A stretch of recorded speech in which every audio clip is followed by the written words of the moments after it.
함께 봉독합니다. 또한 나의 동역자 마가, 아리스다고, 대가, 누가가 문안하느니라. 아멘. 특히 오늘 말씀 중에 나의 동역자 마가라는 말씀이 참 많이 마음을 때리죠. 마가와 바울은 편한 관계였을까요? 아니었을까요? 굉장히 불편한 관계였어요. 그 이유는 마가 때문이었습니다. 바울과 바나바가 한 팀이 돼서 선교여행을 했어요. 쭉 지중해 연안을 돌아보면서 교회를 세웠어요. 그리고 예루살렘 교회에 와서 보고를 하고 다시 얼마의 시간이 지난 다음에 이제 우리가 전에 세웠던 교회들 한번 돌아오면서 다시 한번 굳게 하자 해서 2차 선교여행을 계획을 했어요. 그런데 그때 문제가 생겼어요. 왜냐하면 1차 선교여행을 떠났을 때에 이 부잣집 도련님 마가, 전혀 고생이라 모르고 살았던 마가, 이 마가가 중간에 돌아가 버려요. 다들 힘들고 어렵게 버티면서 가고 있는데 한 사람이 나 못하겠다고 돌아가 버리니까 얼마나 여러분 악영향이 컸겠어요. 전체 선교여행이 흔들렸어요. 그래도 나머지가 굳게 잡고 그 선교여행을 잘 마무리했습니다. 두 번째 선교여행을 가려고 하는데 이 마가가 또다시 가겠다고 자원을 하는 거예요. 그러니까 바나바가 사실은 마가의 삼촌이었죠. 생질간이었는데 바나바가 마가를 다시 데려가자라고 말하는 거예요. 그러니까 바울이 안 된다. 인간적으로는 누가 더 맞는 것 같아요? 바나바가 맞는 것 같죠. 회개했으면 용서해야지, 데려가야지, 그게 주님의 사랑이지 라고 이제 설득을 하는 거예요. 바울은 이건 회개의 차원이 아니다 이렇게 말하는 겁니다. 이렇게 준비되지 않은 사람이 자기 열정, 자기 욕심만 가지고 참여할 때에 얼마나 많은 폐해가 있는 줄 우리가 경험했지 않느냐. 안 된다라고 말합니다. 그래서 성서에 보니까 둘이 심하게 다퉜다. 그리고 갈라섰다라는 표현이 나와요. 그래서 이런 사건 때문에 마가는 사실은 굉장히 많은 아픔을 준 사람이에요. 그러자 바나바가 다시 마가를 데리고 본래 계획했던 코스로 먼저 떠나버려요. 구브로로. 근데 그 바나바는 평생 구브로 섬에서 나와서 바깥으로 선교를 못합니다. 그리고 바울은 너무 고통스러운 가운데 헤매다가 신라를 데리고 결국 갔다가 빌립보 감옥에 갇히기도 하고 죽을 뻔도 하고 이런 과정을 거쳐요. 정말 심각한 문제가 있었죠. 재밌는 것은 이후에 바나바의 이름은 성서에 더 이상 중요한 인물로 등장을 하지 않아요. 그리고 바울에 의해서 다시 성서가 기록되고 바울의 기록들은 대부분 다 성서로 기록되는 굉장히 중요한 변화를 겪습니다. 그러니까 분명히 인간적으로는 바나바가 옳은 것 같았는데 하나님은 바나바가 아니라 바울의 옳다고 택하신 거예요. 무엇이 이렇게 만들었을까? 그 변화의 시작이 그 갈림길이 바로 마가였던 거예요. 그래서 마가는 늘 바울이 불편했겠죠. 왜냐하면 자기 때문에 자기를 용서하고 데려가자는 바나바와 용서할 수 없다고 하는 바울, 이 다툼으로 말미암아서 선교행에 얼마나 악영향을 끼쳤는지 둘이 갈라지고 둘이 다투고 싸우는 정말 심각한 문제를 경험한 거예요. 오늘날로 치면 마치 교단이 갈라진 것처럼 그렇게 큰 충격이었던 겁니다. 편할 리가 없지요. 바울 역시 마가가 편할 리가 없어요. 아마 수도 없이 돌아봤을 겁니다. 바울이 내가 정말 옳았을까? 용서하는 것이 맞지 않았을까? 수도 없이 돌아봤을 거예요. 근데 시간이 한참 흘러서 나의 동역자 마가라고 불리는 굉장히 놀라운 변화를 가져왔어요. 그 이유는 뭐냐면 마가한테 있었어요. 마가는 이후에 철저하게 자신을 변화시켰습니다. 그래서 이 부잣집 도련님 마가가 목회한 사람들이 가난하고 병들고 아주 낮은 사회적 계층 이런 사람들을 대상으로 목회를 해요.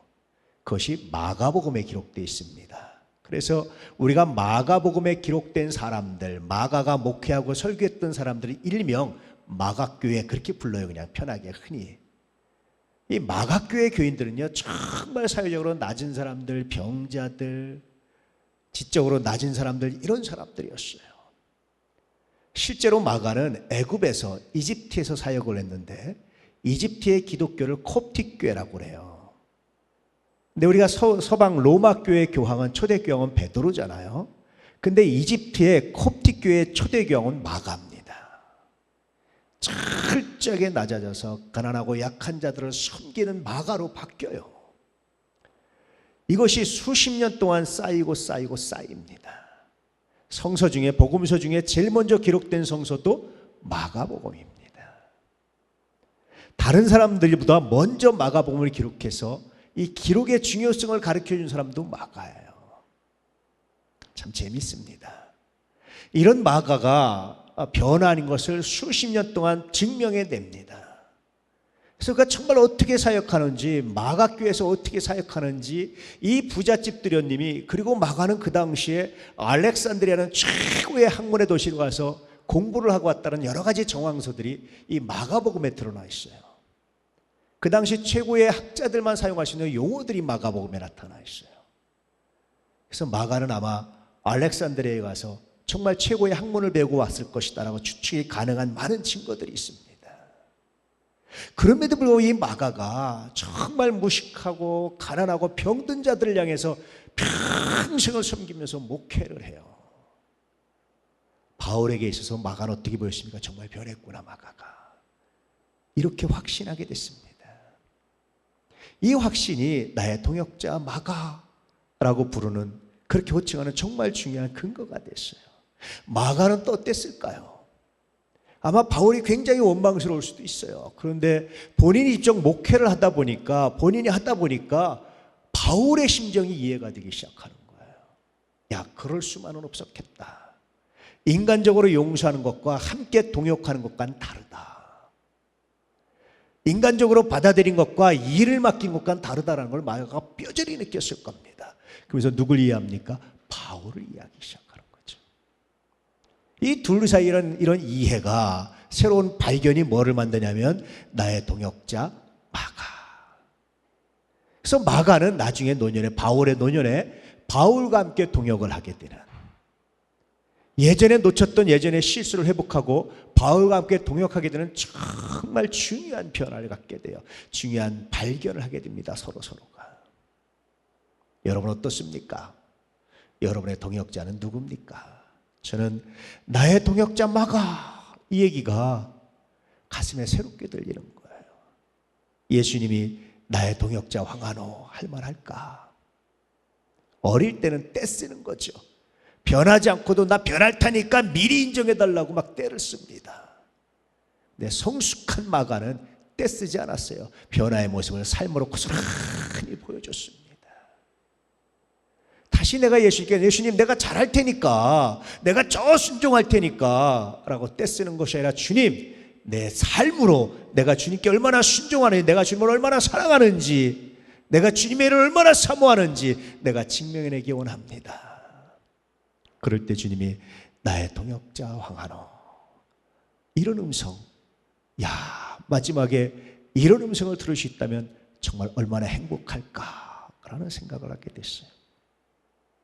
여러분은 그렇게 동역자라는 말을 들을 만큼 준비하고 있나요? 변화를 보여주고 있나요?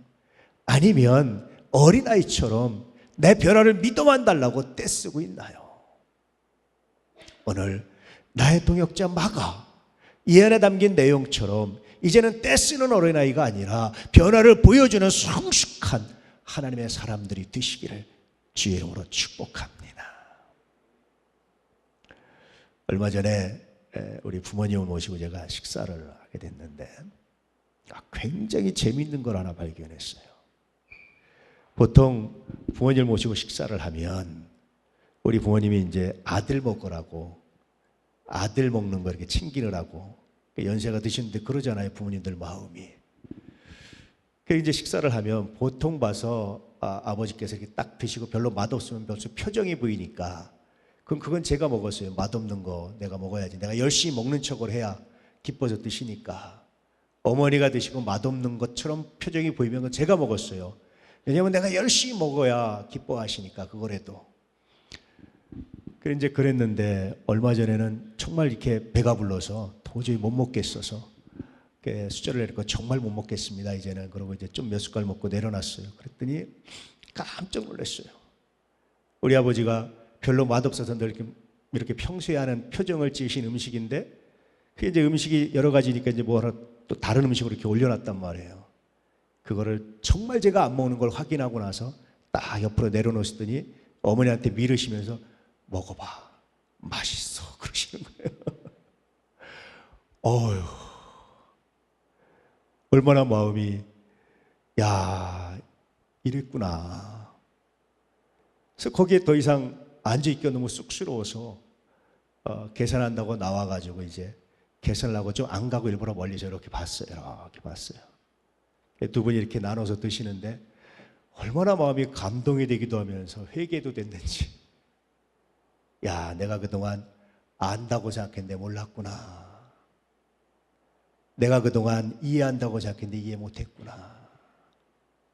늘 두 분이 이렇게 아웅다웅 하시고 다투시면 혼자 그런 생각이 들었어요. 야, 참 사랑도 없이 60년 넘게 부부로 사는 게 힘들었을 텐데 참 어려우셨겠다. 두 분에 대한 안쓰러움이 다 저한테 있었어요. 그런데 제가 새롭게 발견한 건 내가 착각했구나, 내가 잘못했구나. 이 새로운 사실을 발견하면서 그날 제가 많이 회개도 왔지만 얼마나 제 마음이 감동이 되고 기뻤는지 그랬구나. 병원에 모시고 가면 우리 아버지가 대기표를 딱 뽑으셔서 저를 앉으세요. 앉으시고 바로 그 앞에서 딱 앉아서 이러고 계세요. 그래서 주세요. 이제 억지로 제가 뺏어서 이제 병원비도 내드리고 그러면 그냥 기뻐하셔서 그런 줄 알았어요. 근데 그날도 여전히 안 주세요. 주세요. 그러고 이제 있었는데 아버지가 무슨 목사가 돈이 있냐. 목사한테 내가 목사들한테 이런 짐까지 지면 안 되지. 우리 아버지 이제 그러시는 거예요. 아버지 염려하시고 주세요. 그래서 이제 이렇게 뺏어서 하는데 그전에는 별로 못 느꼈어요. 근데 제가 새롭게 발견한 게 뭐냐면 우리 어머니였어요.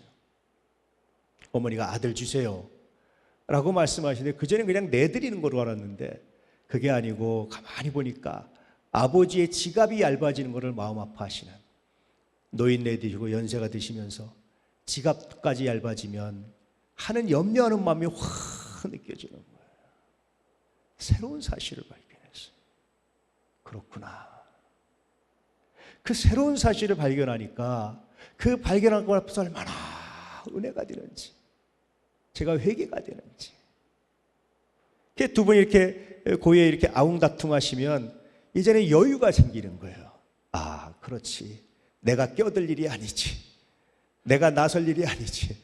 두 분이 그러고 60년 넘게 사셨는데 내가 나설 일이 아니지. 그냥 맡겨드리고 기도하고 한 발 뒤로 물러서면 또 어느새 또 그것이 또 없어지기도 하고 서로 힘든 걸 이렇게 표현도 하시고 등등등 이런 걸 보면서 제가 새로운 걸 발견하면서 얼마나 감동이 됐는지 몰라요.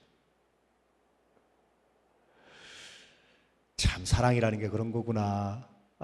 내리사랑이라는 것이 나를 더 사랑하시는 분 내가 못 보는 게 있구나. 사랑이라는 것 때문에 당연하게 생각하고 가려지는 게 있구나. 사랑하기 때문에 나한테 보여주지 않고 가린 게 있었구나. 내가 다가 아니구나. 여러분 그래요. 긍정적인 것을 발견하면 감동이 시작돼요. 부정적인 것을 발견하면 갈등이 시작됩니다. 나의 동역자 마가 이들은 서로 긍정적인 발견을 나눌 수 있었던 거예요. 그것이 새로운 감동에 대해서 초대교회 사역이 얼마나 귀하게 아름답게 유용하게 쓰였는지 우리가 초대교회 역사를 통해서 볼 수가 있습니다. 여러분 무엇을 발견하고 있습니까? 무엇을 보여주고 있습니까? 무엇을 칭의하고 있습니까? 나의 동역자 마가, 나의 동역자 누구누구라고 들을만 합니까? 혹시 그러지 않았다면 이 시간 다시 한번 회개하시고 주님, 이제 내가 어린아이 신앙이 아니라 떼쓰는 신앙이 아니라 성장한 신앙이 돼서 내 삶으로 주님을 사랑함을 증명해 보이길 원합니다. 이제 내가 그동안 당연하게 생각하고 편하게 생각해서 발견하지 못했던 것들을 이제 눈을 뜨고 발견해서 은혜를 만들어가고 하나님의 은혜가 내 삶에 어떻게 나타났는지 내가 증명하기 원합니다. 증언하기 원합니다. 고백하며 삶이 한층 더 성숙하고 자라갈 수 있는 믿음의 역사가 있기를 주의 이름으로 축복합니다. 돌아보면 많은 것들이 숨겨져 있는 것을 발견하게 돼요. 조금만 멈춰서면, 조금만 다른 관점으로 바라보면, 조금만 옆에서 비껴서면 전혀 다른 모습들이 보이기 시작해요. 그것이 얼마나 은혜가 되고 새로운지. 돌아보면 이걸 보기 싫어서 일부러 내 위치를 변화시키지 않고 일부러 보기 싫어서 눈을 감는 건 아니었는지 회개하고 또 회개하게 되는 경우들이 참 많습니다. 보이십니까? 안 보인다면 자리를 한번 바꿔보세요. 그러고도 안 보인다면 또다시 자리를 한번 바꿔보세요. 그러고도 안 보이면 또다시 위치를 바꿔보세요. 보이는 것들이 있습니다. 그 은혜를 나누면서 여러분 기쁨을 만들어가는 하나님의 영광을 드러내는 멋진 삶이 되시기를 주의 이름으로 축복합니다. 할렐루야. 이것이 나의 동역자 마가, 여기에 담긴 정말 놀라운 은혜예요. 다투었던 사람들, 불편했던 관계를 은혜로 바꿔가는 이런 놀라운 역사가 우리 모두에게 우리의 삶 구석구석에 나타나서 하나님의 영광을 드러내는 믿음의 역사가 있기를 축복합니다. 할렐루야. 잠깐 묵상하며 기도합니다. 나의 동역자 마가, 나의 동역자 누구는